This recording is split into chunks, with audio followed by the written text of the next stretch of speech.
So, good morning. This is Liz Baxter, the CEO for North Sound ACH, and appreciate you all jumping on to do kind of a next dive into how we're thinking about transitioning from the agreements that we have with you all here in 2021 to what we hope is setting us up for some different kinds of relationships in 2022. And I'm really grateful. There are a lot of folks from our team that are on the call, and the team from Community Initiatives, and Monty's going to kind of help me facilitate through the first part of this. And then as we get to the second part of the discussion, Nicole Willis and Alicia Benish will help as we start talking about things like how we're approaching cohorts and contracts and scopes of work and change plans and all of those other things that you all are familiar with that we've done in the past. So I'm going to start with our land acknowledgement. So if you could go to the next slide, that'd be great. And we have this land acknowledgement that we adopted probably 4-ish years ago.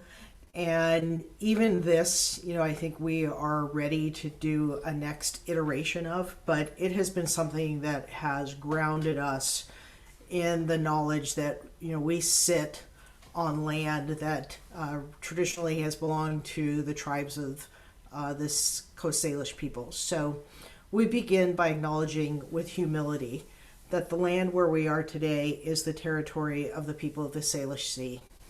Their presence is imbued in the waterways, shorelines, valleys, and mountains of the traditional homelands of the Coast Salish people since time immemorial. And as we often do, we have a link that always sits at the bottom of this land acknowledgement that takes you to a website that was actually originally put together by some folks at the University of British Columbia, where you can put in your zip code, not only where you live, where you went to high school, where you got, your first accident, your first tooth came through, whatever you would like to do, so that you can actually see across the nation and really across, multiple nations, the traditional homelands of Indigenous people, wherever it is that you lived now or in the past. So thanks, Megan. If you could go to the next slide. So we introduced on August 12th this notion that we were going to build a collaborative action network. And we shared with you all the first draft of a set of beliefs, common agreements that we were hoping partners would connect to, as well as the notion that this commitment would be the start of building something that kind of wrapped around what we've known as the Medicaid Transformation Project, and actually could take on a life of its own and continue on into the future. And so there were some things that we're just going to kind of describe where we've been and what we're hoping to head to. And there is a link to the current draft, and if someone could put that link in the chat box as well, that would be really great. Just so that you have the current version of that draft compact. It has changed a bit from what you all saw on August 12th.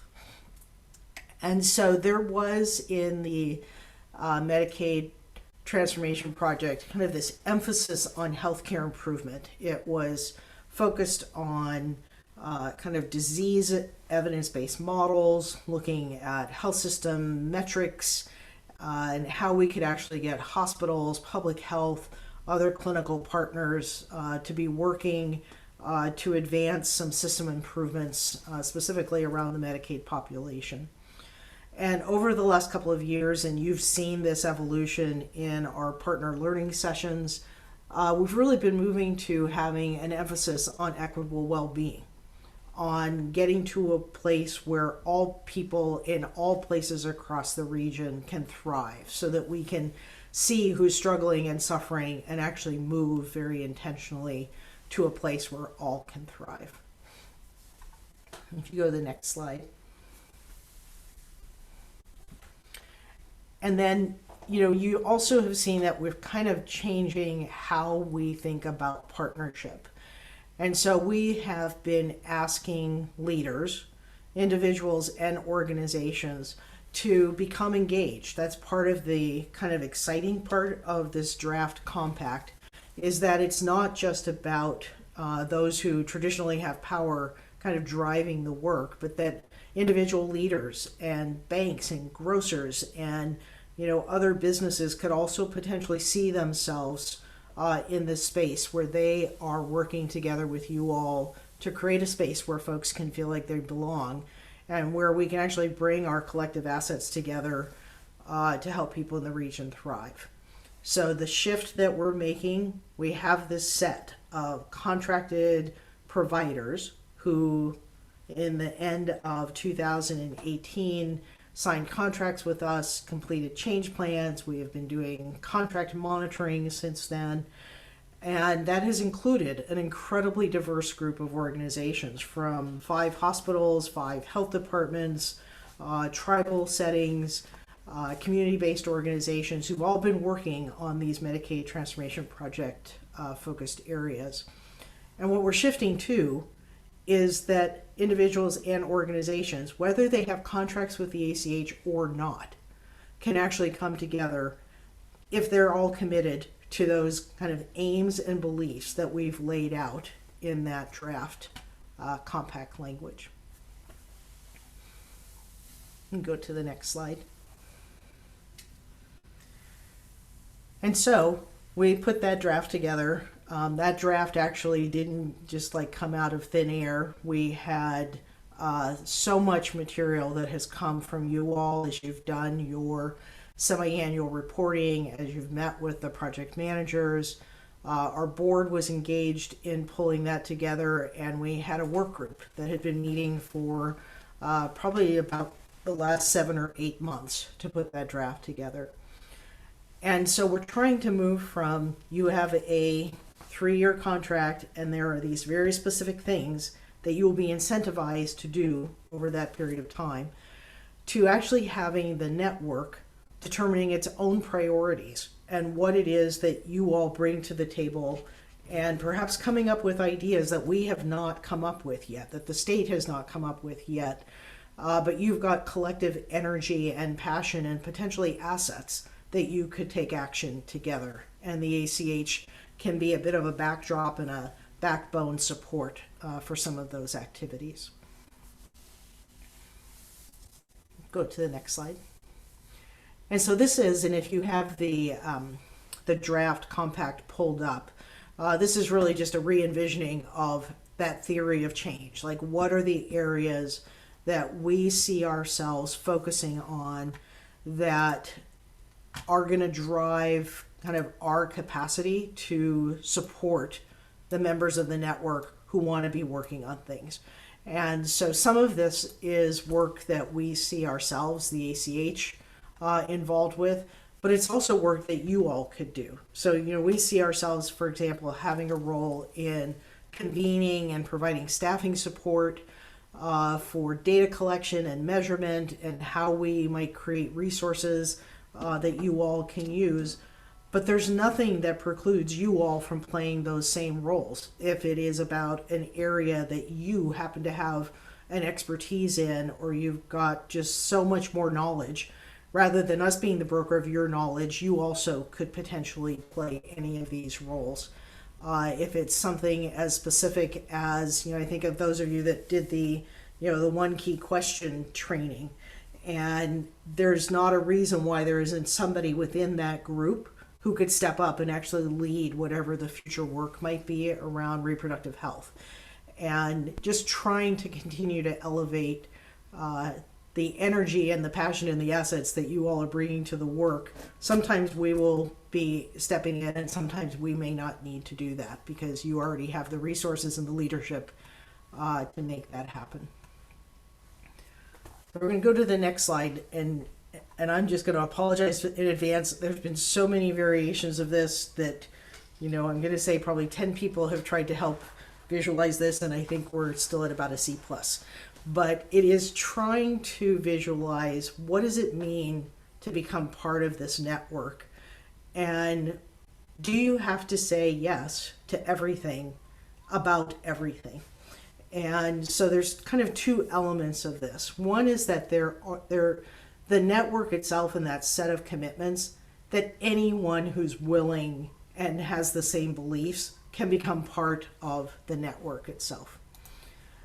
And then in addition, we may have folks who say, so my organization actually wants to be engaged in this work. So I've done the commitment around the beliefs, and now I actually want to be doing some of the work. I want to commit my organization. And then the last piece, so these are kind of nested in a way within each other. The last piece is that your organization is actually wanting to actually lead some work. And so you can participate in work, you can actually lead the work, and each of those builds upon the prior layer. So you're still committed to what's laid out in that draft compact. Your organization might be really interested in continuing the learning and the partnership. Your organization might decide that you actually want to lead some of that work. And there would be different levels of commitment, both from how much you do, as well as you might say, I actually want to lead the work in this area, but I only want to be a participant in these other two areas. This is where I've got kind of the breadth and the depth to step further into a commitment around this work. And then underneath all of that, we have a bit of a fourth layer, which is that we are talking about bringing together partners who want to invest in this network, who have financial and potentially other resources to bear, where they can step in, they want to be engaged. But let's just say, if I pick somebody, it's People's Bank. And, People's Bank doesn't do healthcare, they don't do community-based care, but they obviously support several organizations across the region who are doing this work. And so we want to bring in other partners who have the same level of commitment, the same desire to see the change in the region that we're talking about, and see that would allow that work that's happening across partners across the region to continue to feel like there's some revenue that can help support the work that's going on. So we're going to be working on kind of a network investment process along the way. And Meg, if you could go to the next slide, thank you. And so now, and we know that from August 12th and the questions that you all sent over the last 4 weeks, heaven help me, it feels like it's only been 2 weeks since August 12th, but it's been almost a month.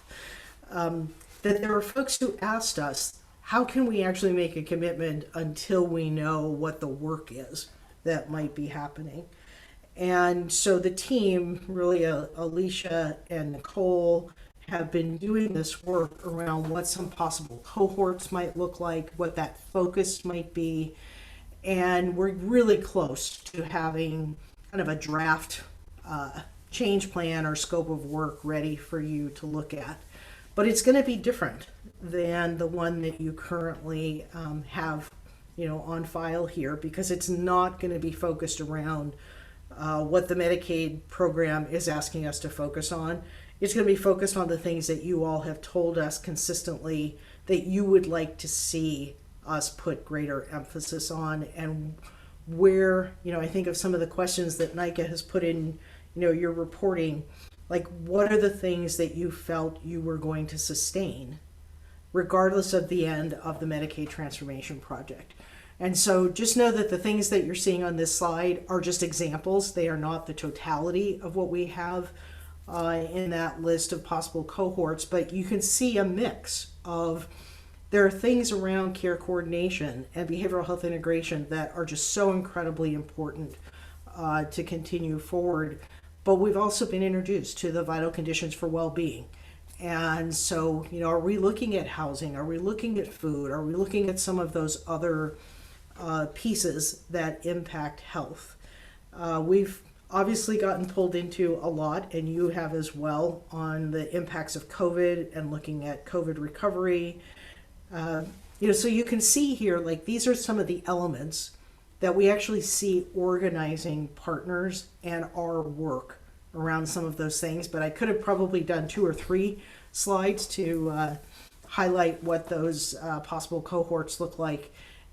But the cohorts are going to be driven by your interest and your commitment. So we're not trying to create a cohort and then kind of out of the work that you all have told us is really important to continue. And so you'll see that as you get the information about what the change plan elements might look like. So if you go to the next slide. And so this biggest change, which I just couldn't find a picture good enough to represent, because I tried to think about like this, the spoke and wheel, whichever direction that goes.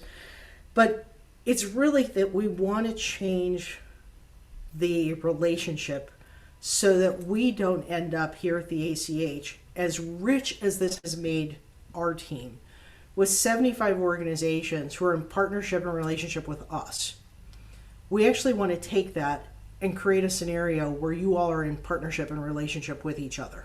We feel like that is the strength of what has occurred over the last 5 years, and that anything that we can do to help make that happen, you actually have space and support to work with each other, and that there's room for other organizations and other businesses and entities to join in this work. Then we feel like we've actually taken the step from being within the confines of the Medicaid Transformation Project to pulling something together that can actually carry on regardless of the Medicaid Transformation Project and its dollars and its direction. When we had the very first documents that we had to prepare back in 2017, asked us to state what our sustainability model was for the North Sound region. And what we ended up putting in writing was that our sustainability model was built on relationship building.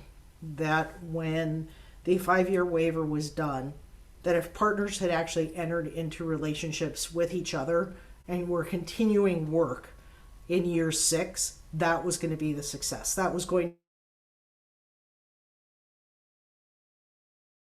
end, but that there would be work kind of moving forward. So we feel like the introduction of building the collaborative action network is a step in that direction to help continue to foster those types of relationships. So here's where we are, and we're going to ask you all to spend about 10 minutes in some small groups, and Monty may help kind of tee up the small group discussion. But in August, if any of you want to go back and listen to that longer session, we do have that recorded and we can get the link to you. We've had 3 revisions of that draft. We had input in the chat box and in emails on August 12th. We've had several of you and others who have reached out. Our board members have reached out to give advice. And so the document that you have the link to is actually gone through 3 revisions. And we feel like it's gotten stronger with each revision. So, but it is still marked as a draft. So you've still got about 1 more week to give comments on this draft. And then the next things that we're hoping that you're going to see, the change plan by the end of this month. Tiffany on our team has been reaching out to organizations to set up one-on-one meetings so that those will occur between mid-October and early December, so that each organization, we're not asking you to make decisions as a group, but that each organization will have a chance to look at this and see where it fits, both within the draft compact and in the potential areas of work. And then in 2022, we begin to transition to kind of this next future state. And so, for a while, we just would really like you to reflect on some of this. Sorry to have both dogs deciding there's something exciting going on right now. And then when we come back, just Nicole and Alicia will be available to talk about more questions if you've got questions about possible cohorts and what that might look like as we're moving forward. So thanks for listening to that first part. And Monty, would you mind helping us just jump off into the small groups? Yeah, you bet. Yeah, good morning, everyone. Liz and team, thanks for putting that out there. I was kind of struck just as you were reading through this, that this network, to this point has really honored this idea of co-creation, which in being iterative, and I think it would be easy for Liz, you and team to want to put out and answer all the questions right away. So I just want to acknowledge the fact that this is an iterative process and there's some clarity around direction that have been formed from a lot of different places, and there's still some unknown. So again, kudos to just this network being able to hold this kind of, hey, here's some clarity, here's some ambiguity. We are creating this together. We're going to model it. We're not paying lip service to that. So I guess in the small groups, I think we're going to be in groups of 5 or 6. Encourage you all, if you can, to come off and show your video if that's a capability you have right now. And yeah, I think as Liz suggested, as we're getting more clarity and more feedback, what's compelling? Is this directionally correct? Does it feel like we're on the right track? The type of network that would be compelling for you to be involved in, and what is that's making that compelling for you?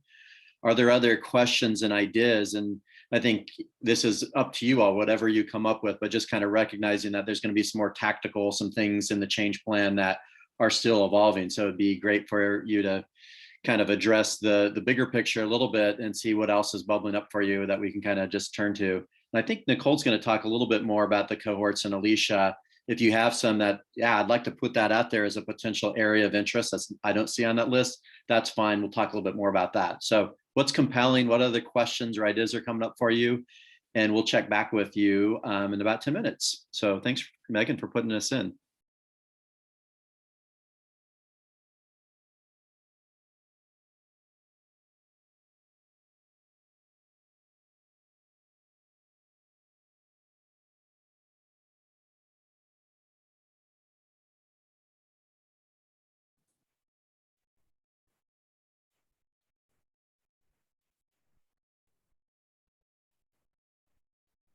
It was very efficient. Thank you, Megan. Thank you, Megan. You're so calm. That was great. Yeah, I just sent Megan a chat, Monty. I didn't know if you wanted to just connect a little bit before the second half of the session, and yeah, didn't want to disrupt the small groups. Yeah, and I think it'd be great. It's great to pull us out and yeah, be curious what comes up for folks. I do think when you're talking about something so big, that putting people in the small groups will be helpful. So I'm glad that Liz suggested that. Yeah, and I obviously I mean what I say. I do think it's bold to kind of iterate and be transparent around what is and what isn't. These days, we don't see a lot of that type of leadership. Yeah.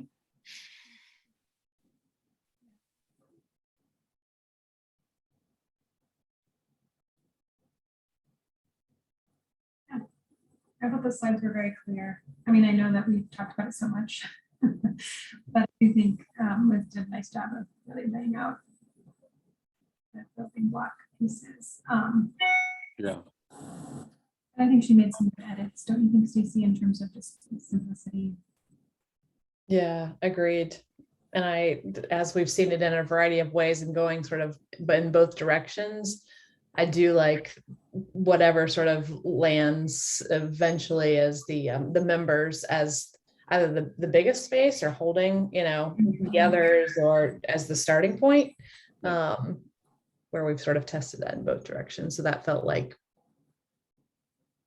anyway, affirming to whatever that structure is that holds that over time visually. Yeah, I agree. I mean, Liz often talks about these kind of nesting. I like that idea, you know, the nesting, and that slide does, I think, a good job, even though she gives it a C+. No, so critical. Russian judge.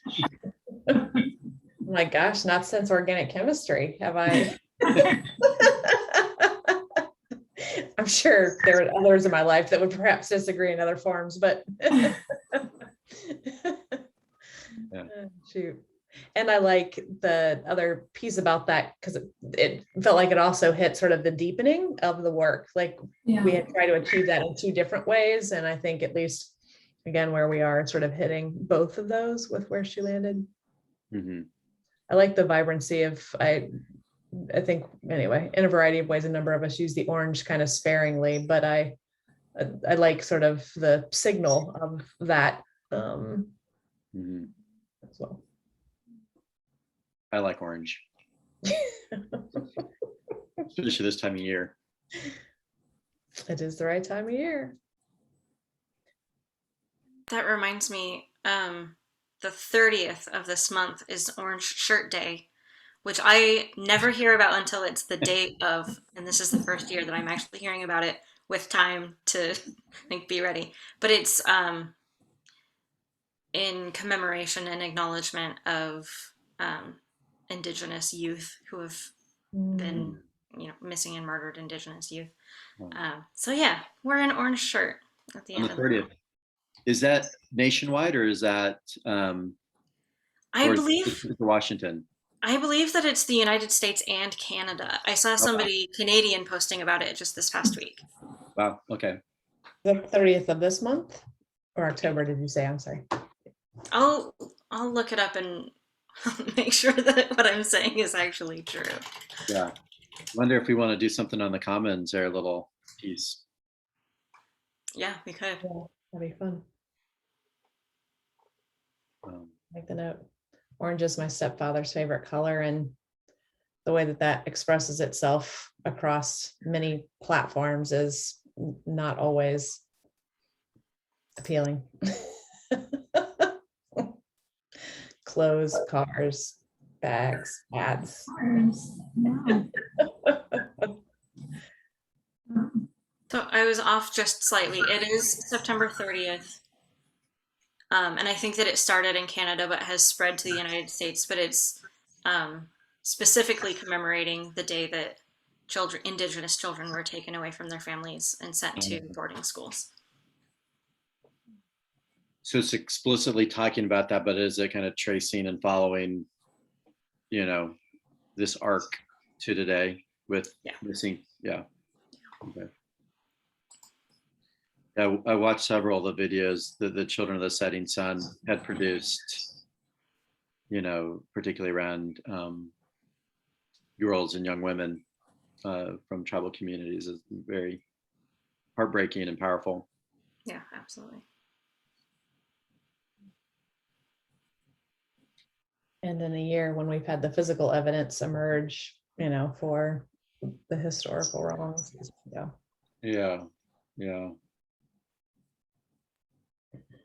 Are there any points that we want to pull out or emphasize in this second half? I mean, obviously we'll play off. Hi. Sorry, just joining late. Any other? Congratulations on your new role. Thank you. Yeah. Pretty exciting. Still figuring out exactly what that means, but yeah. We were just talking about the balance of clarity and ambiguousness. Yep. Been at the ACH a while. I'm pretty used to it. All the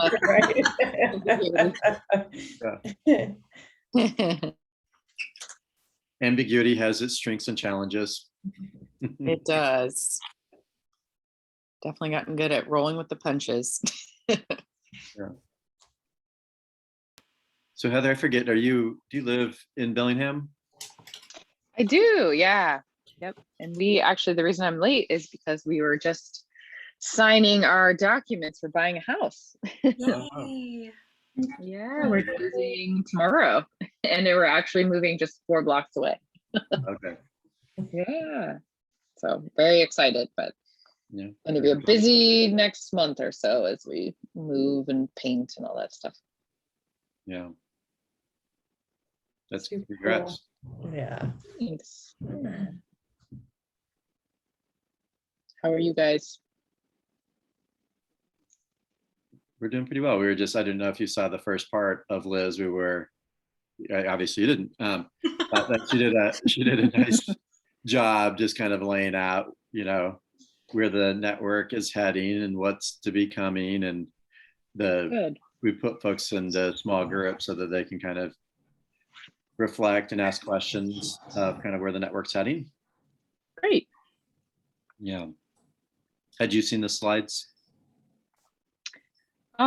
I don't know if I've seen the slides that we used today. I'm not sure, Megan, if we've looked at them, but I've seen the draft compact. So yeah. I would be happy to send the slide deck to you if you're interested in reviewing that. Yeah, or you that can would. watch the recording when it gets downloaded. Yeah, if you wouldn't mind sending that, that'd be great. Yeah, for sure. I'll send it right over. Thank you. On that note, sorry, Heather, jumping back to the earlier conversation, I do think that if there is this nested version in the slides, I don't think that that comes out clearly in the compact yet. Got it. Okay. I was just, and I don't know, Megan, Stacy, or Elizabeth, if you had any thoughts on that too, since you've been in the middle of that. So I think I wasn't sure where Liz had kind of almost stated that if we were going to say this is kind of, we're asking people at a belief level around at the network and they can sign that or not. Hopefully people would be able to sign on to just show the strength of the network. The compact, the member expectations, I think that we just need to match up what a network member is and what a partner is. And if we want to delineate a network lead that shows a little bit of that nestedness in the compact could be helpful, because I don't think that's entirely clear. And we just had that one line for people to sign the compact instead of being able to just almost check a box, put your name, I'm for the direction and the values of this group, which is more on the belief level. Anyway, it's minor at this point, but I think that it'd be worth revisiting as that written document kind of matches what Liz had just shared. I'm gonna close the rooms, so people might be coming in right now. They might wait 60 seconds. We'll see what people do. But Thank you.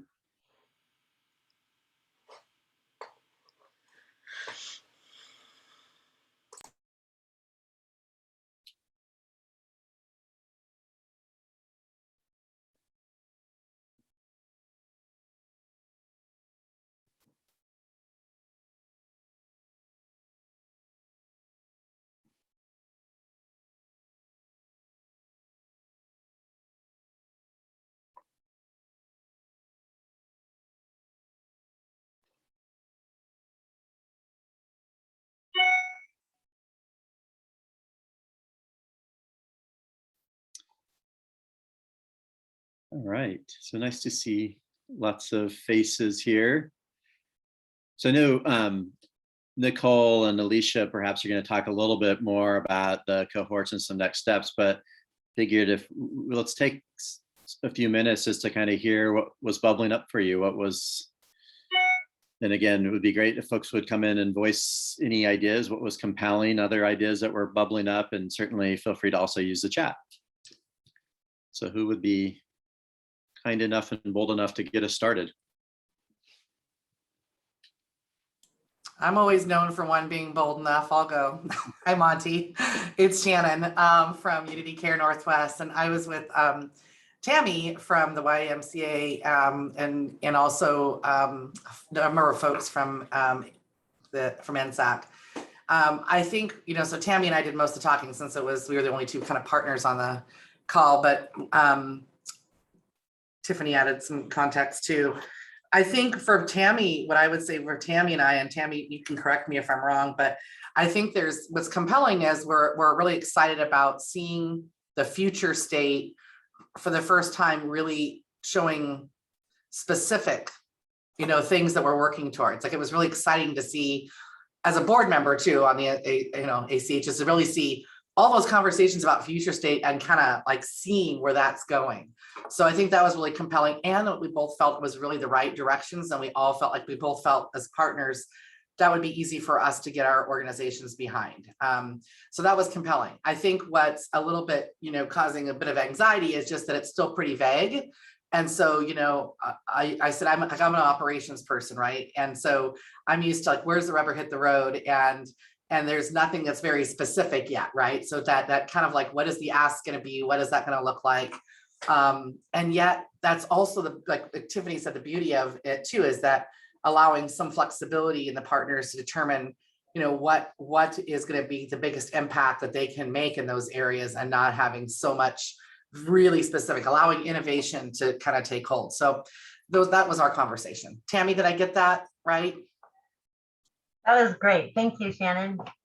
Yeah, that's awesome, Shannon. Lots of places to kind of grab onto for other folks around kind of specific, but still sufficiently vague, creating some anxiety and some excitement.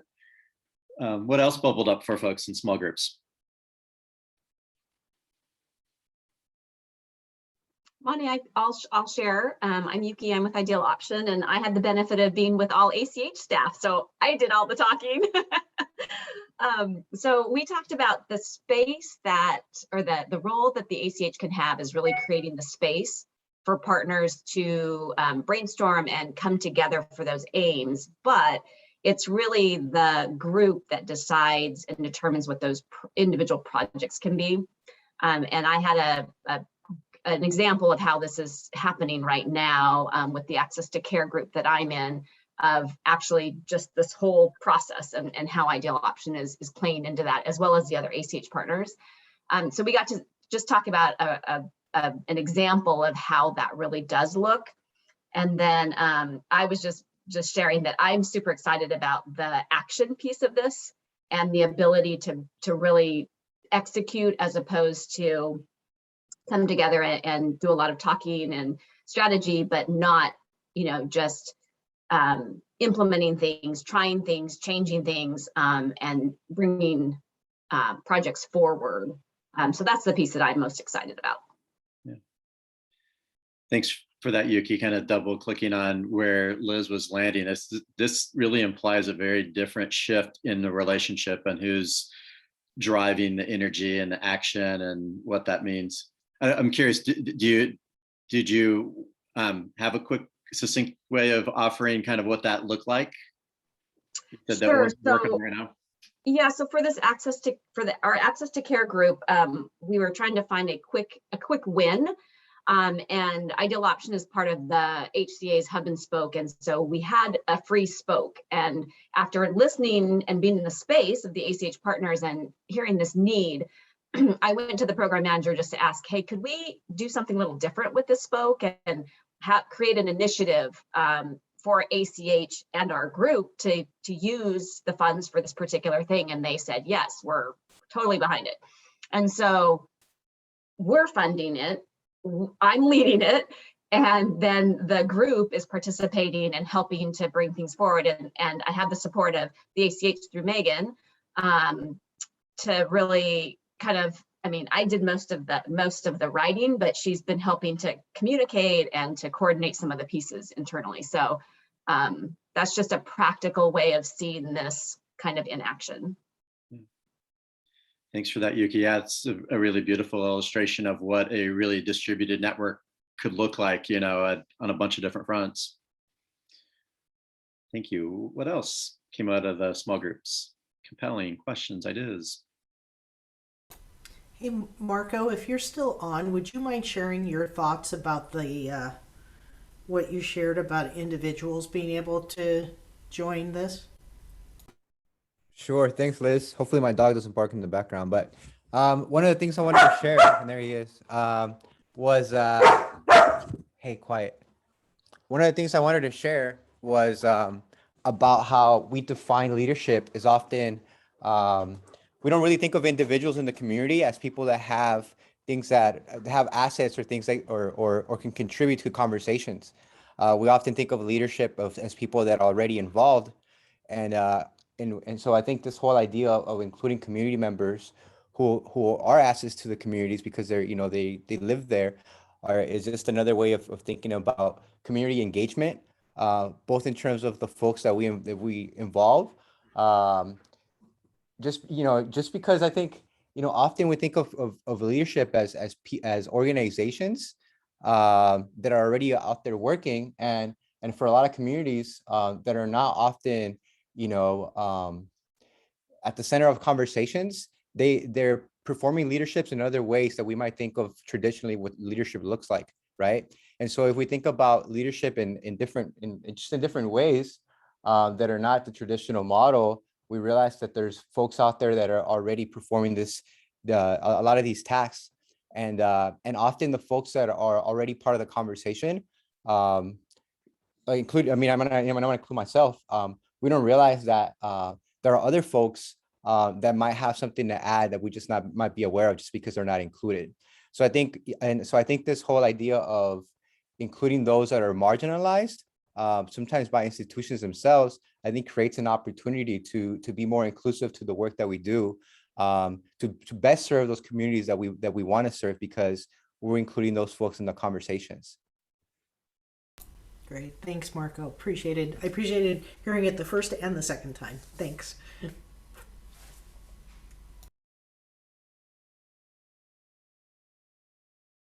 Yeah, that's beautiful, Marco. Thank you again. So nicely captures some of the spirit in which I have heard around why going to individuals and really centering on community, and particularly marginalized voices that are so critical to understanding the solutions and how we move forward. Other thoughts, ideas that you'd like to put out there in the next couple minutes before we transition? Hi, good morning, Monty. This is Jackie with Communities of Color Coalition. I just wanted to share, I'm particularly, as far as the question, compelled that one, ACH is really falling in line with their model of teaching targeted universalism.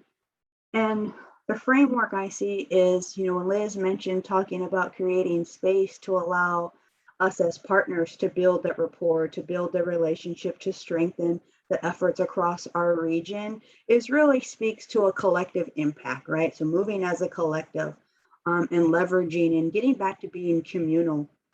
And so for me, I'm excited that it is definitely in line with what we're saying we're centering and what's important to us when we talk about creating a space where everybody has a sense of belonging and everybody gets to go. So just to, you know, what Marco was saying about, you know, individuals not being recognized, you know, we often get attached to titles, credentials, not realizing it's the very people like we're excluding.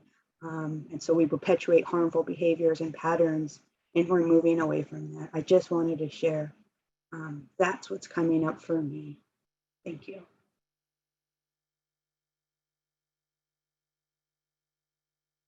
Thanks, Jackie.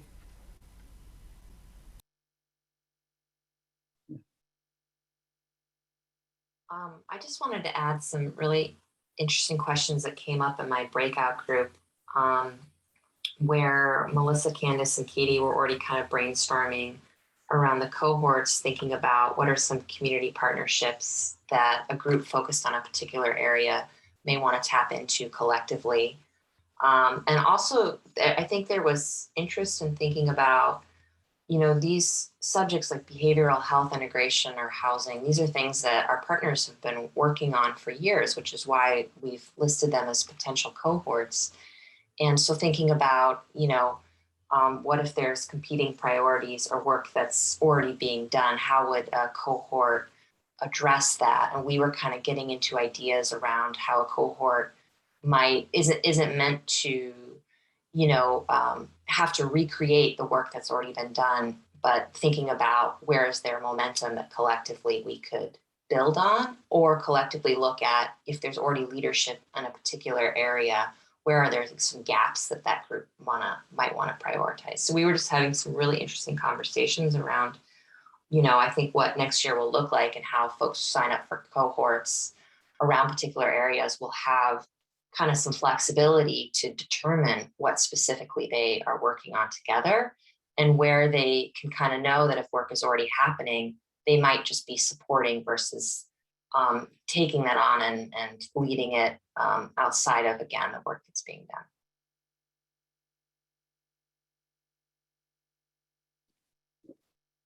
That's really helpful, Alicia. Thank you.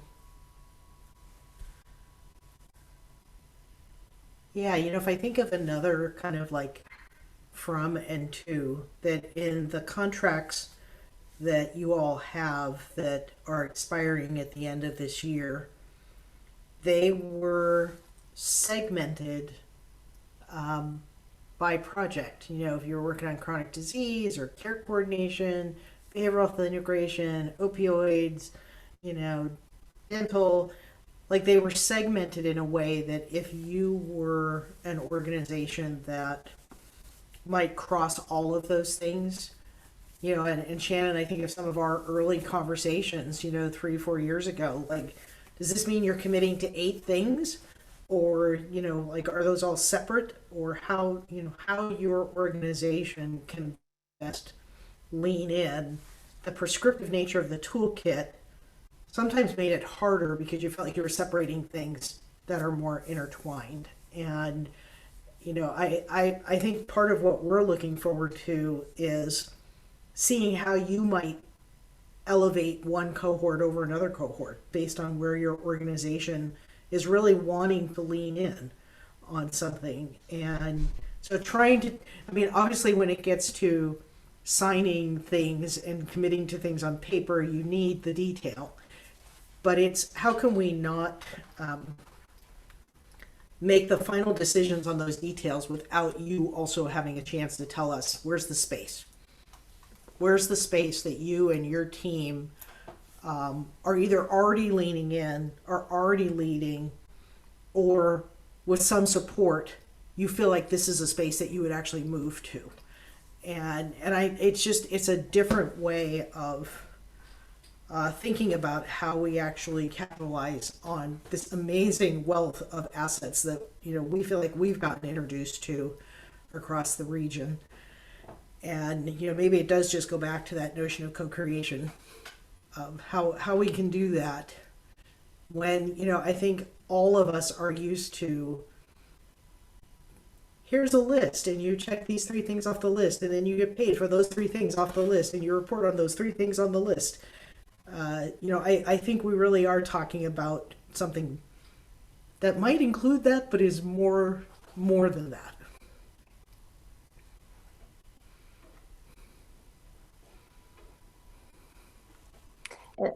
Liz, that reminds me. So because we were fortunate, just Yuki to talk to in our breakout, some of what you're speaking really, I think, aligns with what our group had talked through. And some of the questions that we were talking about was, like, what does this really look like practically? And so, that co-design concept is showing through with the cohort concept. And then also,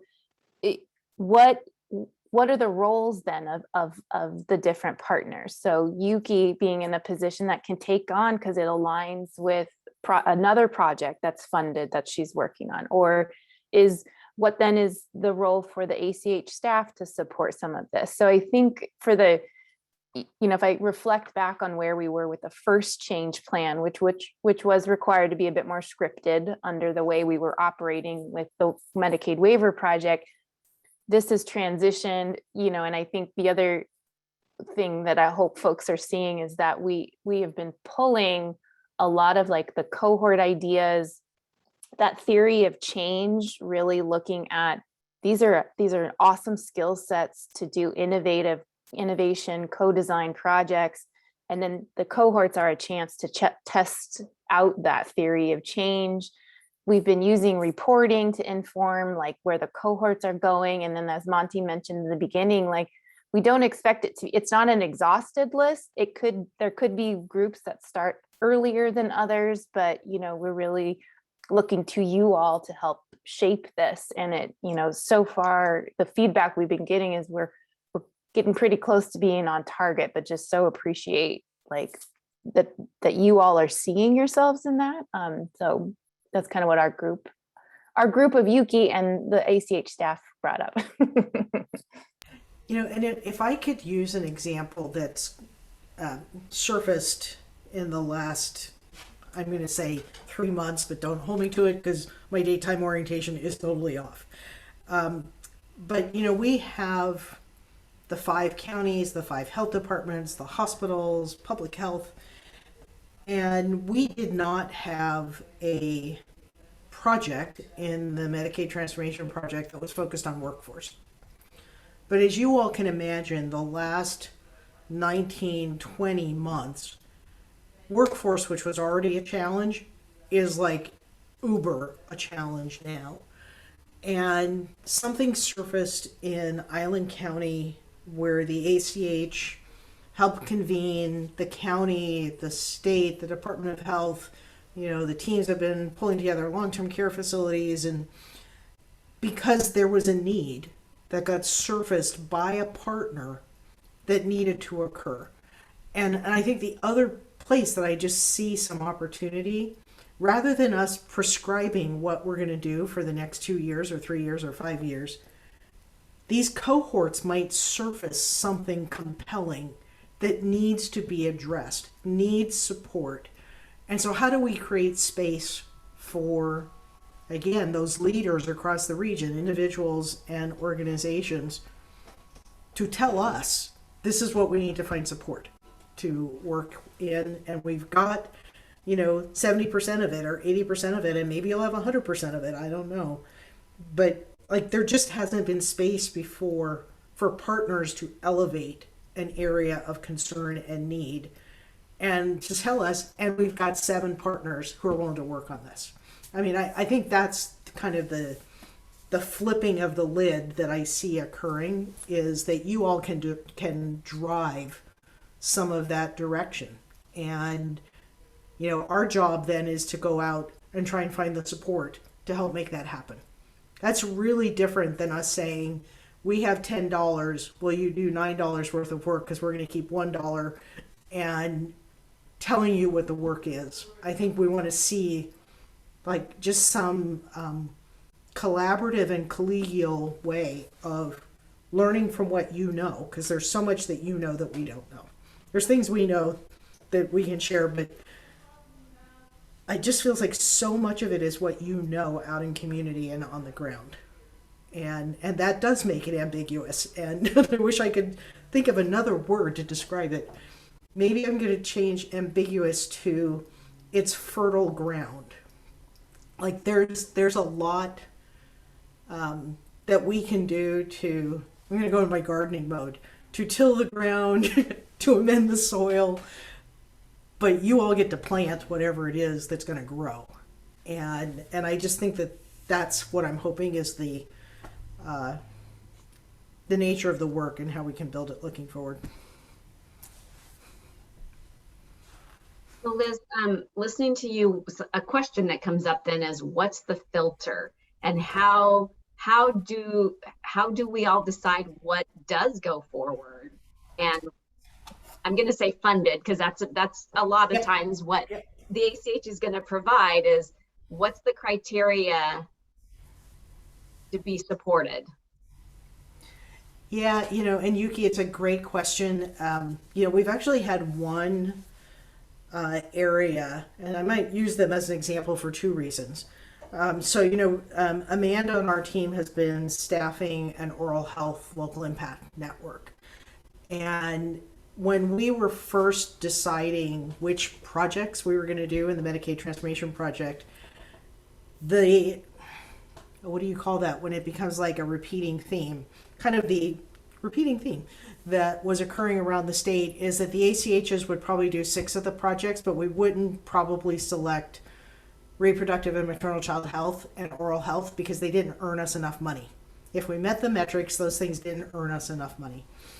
And so we became the only region that chose to move forward in all 8 of the project areas. And so we're doing oral health and reproductive and maternal child health.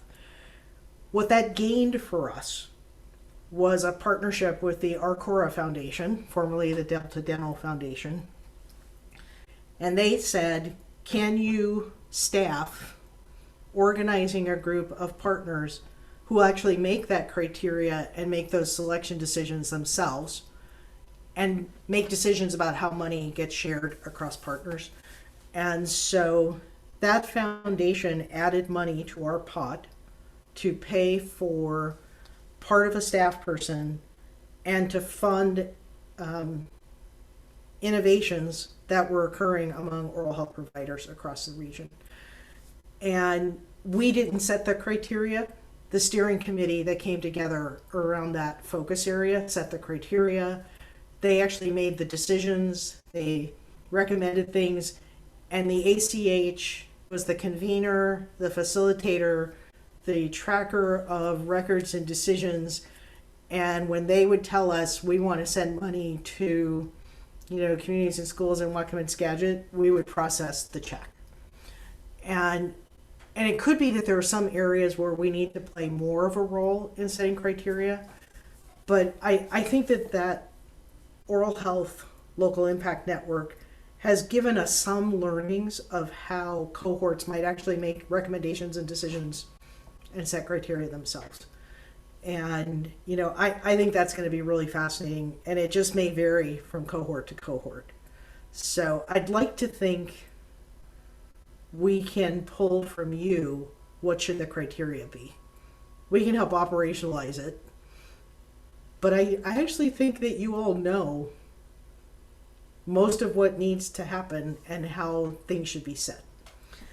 And I will add, just because I know that the whole money piece, still sits out there, even if you haven't asked it yet.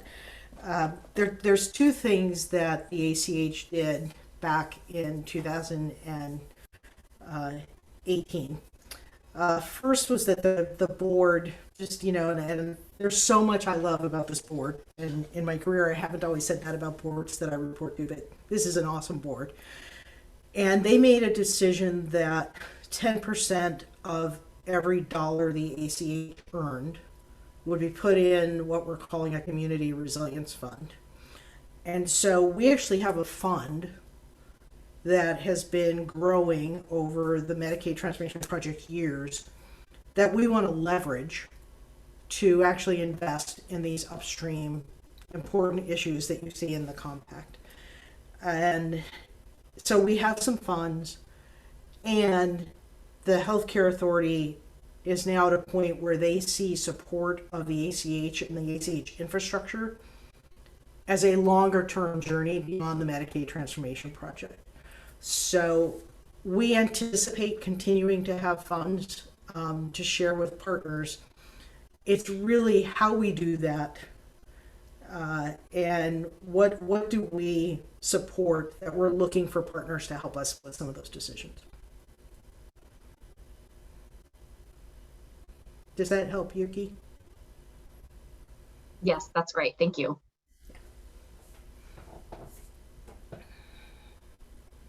Nicole, do you mind if I ask you to just talk about kind of next steps around the cohort discussion and change plan and all that jazz? Sure. Yeah. As we're still kind of working on it, but yes, I'll do the best I can. I have Nika and I have been working, Nika Osteen, who's kind of our lead on our reporting. We've been working together on, and those of you who like the operations side, like I know Shannon and I do, that really trying to outline, take the change plan, because that was a pretty clear way of looking at what the work is, and starting to create something similar, having some similar, the work might be a little different, but we are trying to take what worked well within the change plan and the contract last time and use it for this time. So our hope is that we have, I don't have a timeline yet, Liz, but preferably before Liz meets with you, you will have a copy of change plan and the contract, just so you can start to see what it looks like. When we first did, it was 3 years ago, so it was a smaller group, smaller team, but when Heather and Ross and I were doing change plan, like open office hours, I imagine that we will be following a similar process. collecting your questions and then sharing it out. Because if you have a question, there's a good chance that another partner has a similar question. So as we collect that information, just kind of making it very transparent and open to you all, like I imagine us following a very similar process. So Liz, I can't remember when your first meeting is, but I think it's October, November. I think on the slide that I shared earlier, you're going to have the change plan by the end of September. Well, perfect. It is very, I will say, I mean, we're super close. It is very close. And the fact that, you know, we had this kind of nice aha moment that the theory of change is really the work that we would like. It's an awesome skill set, but it's also an opportunity within the cohort. And that's what the work is, to test those out, that theory of change. So that kind of has fast tracked the change plan. But I think we're almost there. So Liz, we'll make that deadline and we'll be able to share it out. Probably we'll just share it. It kind of one of our either the newsletter or an email blast to y'all, along with the compact again, if we've had any changes based on feedback that we've been receiving. So stay tuned. 2 weeks. Here we go. You know, probably the last thing that I would want to mention.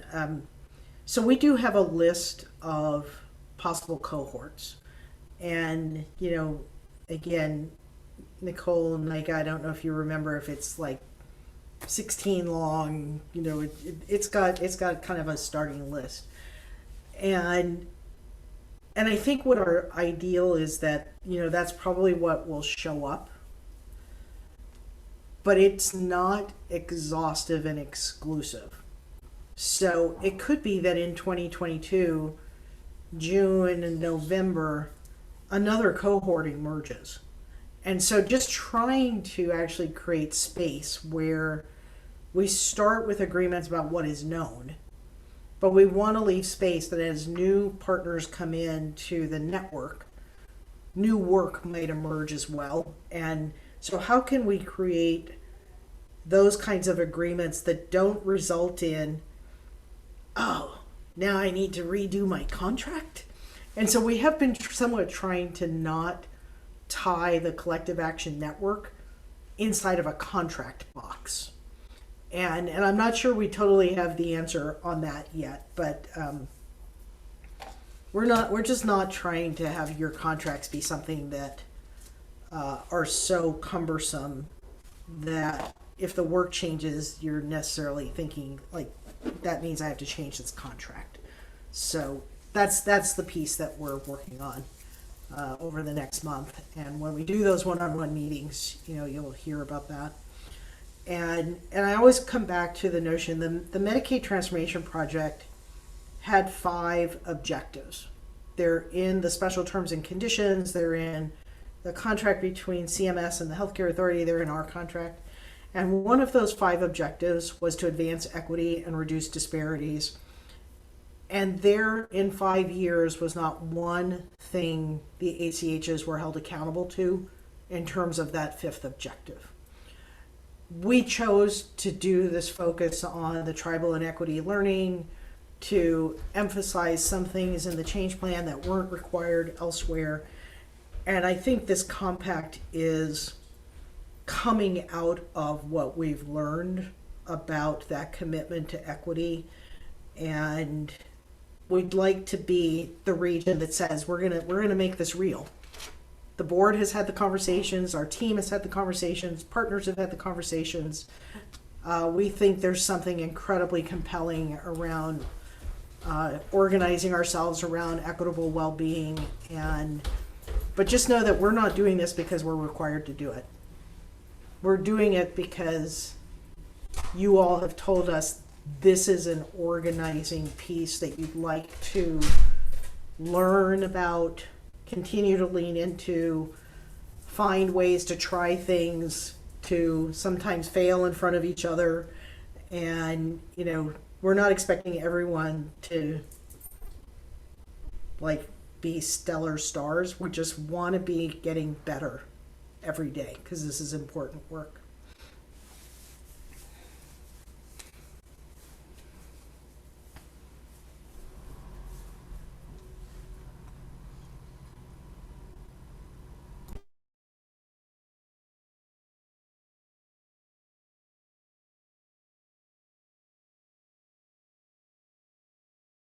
I'm kind of curious if there's anyone on the call, partner-wise, who has a reason why their organization might not be able or ready to sign the compact. Because I'd like to, I think in August we were asked a question: is signing the compact a condition of being a contracted partner? And it has forced us to say, so like, what's a reasonable amount of time an organization would need in order to agree to these commitments? And if it's like longer than between now and December 31st, what does that mean? Does it mean like the door is closed? Does it mean that we try and help folks get to a point where they can make these commitments? Just any thoughts that you might have on that.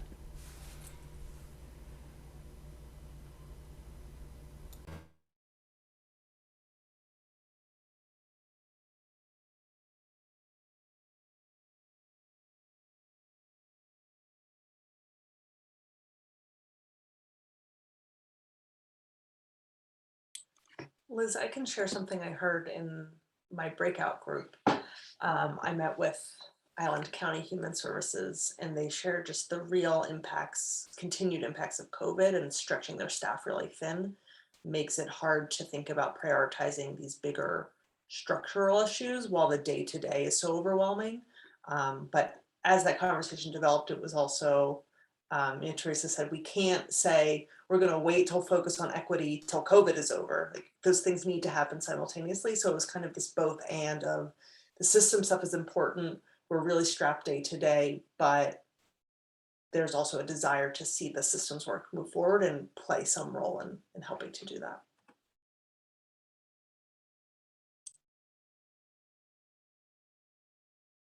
Thanks, Amanda.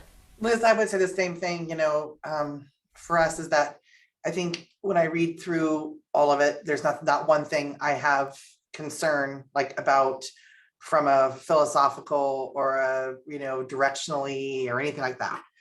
But I will say we are taxed, right? We've put off almost all of our goals and objectives for 18 months to do nothing but COVID. And we're just trying to get back to some of those some of those things were really high priorities. And so while I don't think we have a problem conceptually with any of those things, what that means, again, when the rubber hits the road is what I think we'll have to evaluate, right, as we go through that process.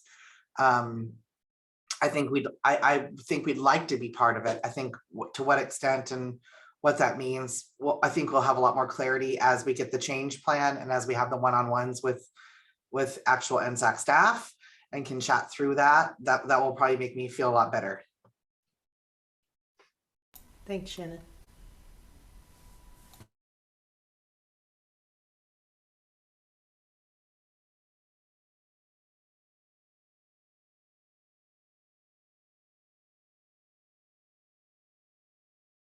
And just so that, I think on August 12th, we had 5 organizations that were on that call who were ready to sign the first draft.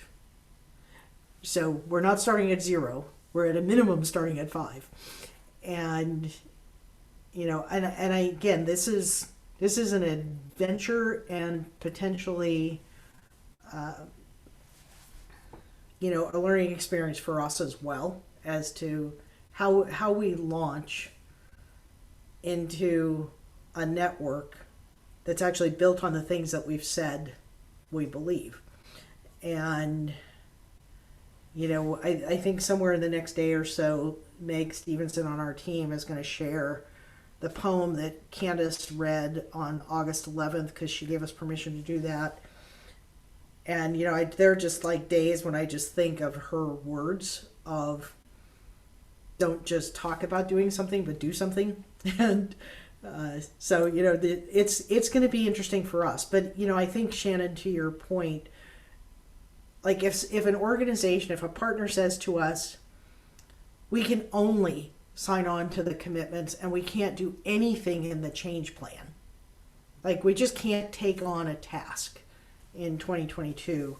I think that's going to be helpful information for us to like know, like, so then how do we shape the network? What are some of the supportive things we can do around that? And that's what we're going to learn here in the fourth quarter.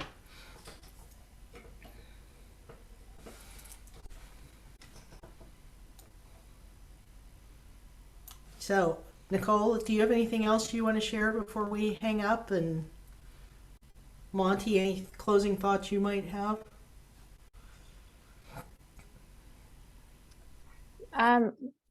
No, I think maybe the only thing is just keep an eye out for some more drafts to look at, and then also, as usual, reach out to, use the team at North Sound ACH email if you've got questions or comments. We're still, this is an evolving, fluid document, just like kind of the last change plan was. So any input helps a lot.